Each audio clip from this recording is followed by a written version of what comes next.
It started with a sound that no one else could hear.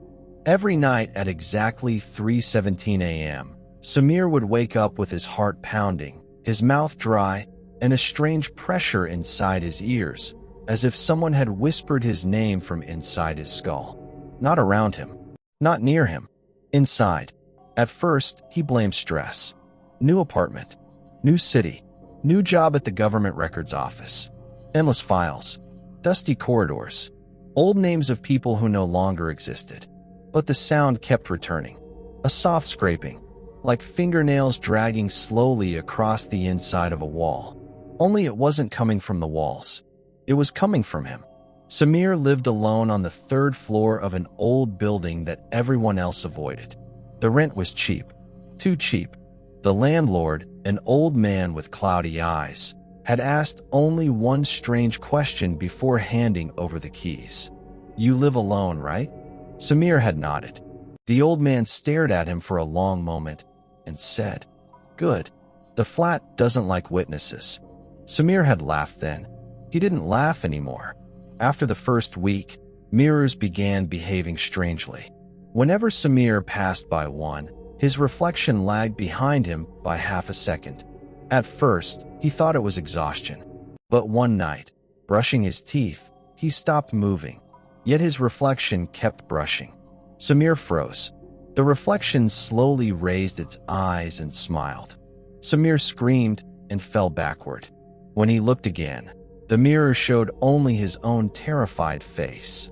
From that night onward, he covered every mirror in the apartment with cloth. Sleep became impossible. Whenever he closed his eyes, he felt fingers moving under his skin, slow, careful, exploring his bones like a map. At work, his hands began shaking while handling old death records. One file slipped from his grip and fell open. The photograph inside showed a man who looked exactly like him. Same age, same scar above the left eyebrow, same hollow eyes. The name printed below made his stomach twist. Samir Iqbal. Date of death, 14 years ago. Cause, unknown. Body, never recovered. Samir laughed nervously, telling himself it was a coincidence.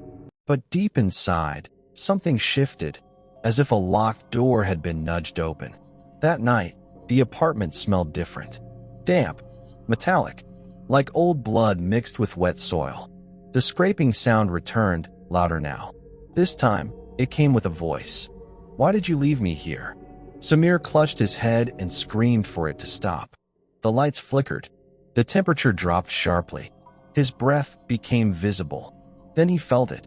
A hand, not outside his body, inside his chest, digging. Samir collapsed to the floor, gasping. His heartbeat slowed, until silence filled his ears. He woke up standing, not lying, not sitting, standing in the middle of his room. But the room was different. The walls were darker, pulsing faintly like living flesh. The floor felt warm beneath his bare feet. And the covered mirrors, one by one, the cloth slipped off. Each mirror showed a different version of him. One was burned. One had no eyes. One was smiling with a mouth too wide. And one mirror showed a man behind him. Samir turned slowly. The man looked exactly like him, but older, thinner. His skin hung loosely, stitched together in places. His eyes were empty sockets, yet he somehow saw. "You took my place," the thing said. Samir tried to speak, but no sound came out. "You were never supposed to escape," the thing continued. "We were both meant to die here." Memories flooded Samir's mind violently. A childhood accident. A locked room. Fire. Screaming. One brother pushed the other out through a window. Only one survived. Only one remembered. The other stayed. Inside the walls. Inside the mirrors. Inside the bones of the house. "I waited," the thing whispered. 14 years. And when you came back, I crawled inside you." Samir fell to his knees. "I didn't know," he sobbed. "I thought you died." The thing tilted its head. "No, you did." The mirrors began cracking.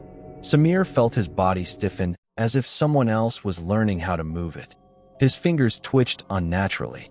His smile stretched wider than it should. You've been living on borrowed breath, the thing said softly. Now I want it back.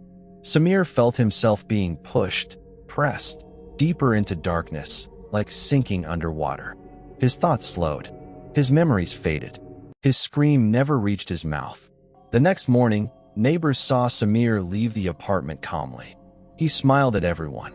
He whistled while locking the door. But something was wrong. His reflection in the building's glass smiled a little too early. At the records office, Samir requested access to old building files. He opened one final record and wrote a new entry with steady hands. Apartment 3B. Status: occupied. Condition: feeding. That night, at exactly 3:17 a.m., a new tenant in the building woke up suddenly because they heard their name being whispered from inside their own body.